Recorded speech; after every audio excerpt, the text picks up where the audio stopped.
like it is reflecting my own self-validation. All right. All these stories and experiences and timelines and incarnations. So, thank you for validating yourself. it's my pleasure. It is ours as well that you do so. Thank you. And so with the Atlantis transmission on Friday, and actually my physical birthday on this planet in this timeline is 4 days before Halloween. Oh, all right. How spooky of you. Yes. And so I have felt very connected to the Atlantean energy. You are, yes. Yeah. You have made that connection for yourself. Now, those connections, are those my individual oversoul incarnations, or are they simply other? It can be either. It can be both. Okay. You can have oversoul incarnations that are connected to the same oversoul you are, and at the same time, in this life, you can simply choose to make a connection to someone who may not necessarily be a part of your oversoul extension, just because they have the experience and the knowledge and the information you need for that particular moment in your life. It can be either. And often it is both. And it fluctuates. Yes, of course. It's a dynamically changing thing. These connections plug and unplug as you need them. Okay. So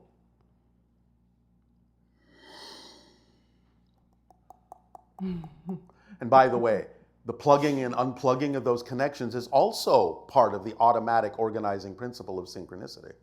It's just built into you because you know what the theme is, and therefore the theme you are exploring is what determines exactly how and when and why those particular connections are unplugged or plugged in. So that's an automatic thing that just happens. Mm-hmm.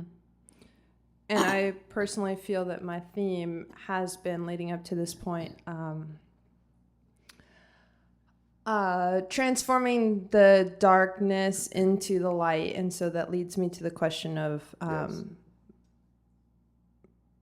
I don't know, I'm getting really confused with, yay, confusion. Congratulations. Thanks. Yes. Okay. Transforming darkness into light leads to the question of Do I... Obviously, I'm making connections to Orion as well. Yes. And I know that I have an incarnation as a gray in the negative timeline because I've met that individual. All right. And so you're gathering yourselves back together. Yes. And it's exciting. And another form of co-fusion. Mm-hmm. Okay, so yes. Magic has been coming up frequently, and through this incarnation, my idea of linear time. Yes. Ever since I was a child, I told myself when I would turn 27 would be a magical, or I didn't necessarily use the word magical, but it would be a very pivotal time frame for me.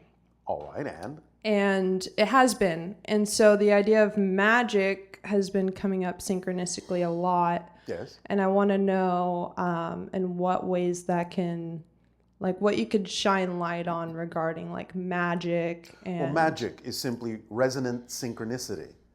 It's simply an understanding of how things work to a high degree, and therefore capable of putting out certain kinds of frequencies, certain vibrations of energy, certain resonant frequencies that will match the idea of shifting into different kinds of parallel reality expressions, but expressing them in this particular reality. In other words, acting as a conduit or a siphon or a valve for the idea of tapping into other parallel realities that you can actually allow in your energy field sufficiently enough, with enough mastery, to allow others to match the frequency and see things change in what you would call a unexpected or magical way.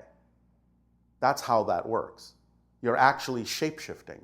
You're actually creating your reality to contain a bubble reality within it that is representative of a different parallel reality in which the thing happening in that bubble is natural and par for the course in that other reality, but acting as the conduit, you can bring that vibration through sufficiently that others might also be capable of matching the frequency and experiencing what it is you are bringing through as if the reality is transforming in front of their eyes.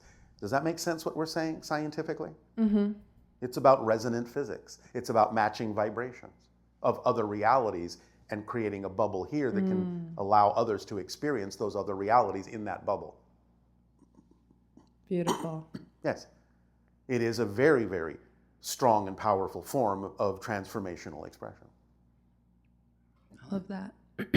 This is one of the stages of the 5 levels of mastery that Willa has talked about. There is the cryptic that grounds you. Mm-hmm. There is the nocturnal level that allows you to begin to tap in psychically to the different parallel lives that you may be connected to. There is the shapeshifter stage in which you can bring through what we just talked about in terms of aspects of other versions of yourself, but manifest them in this reality in your own body. Then there is the sage that is kind of like what you call your magicians or wizards or warlocks or witches or sorceresses or what have you, that are actually capable of creating a larger bubble to include other people experiencing the transformations they are bringing through from other parallel realities and representing other worlds and other shapes.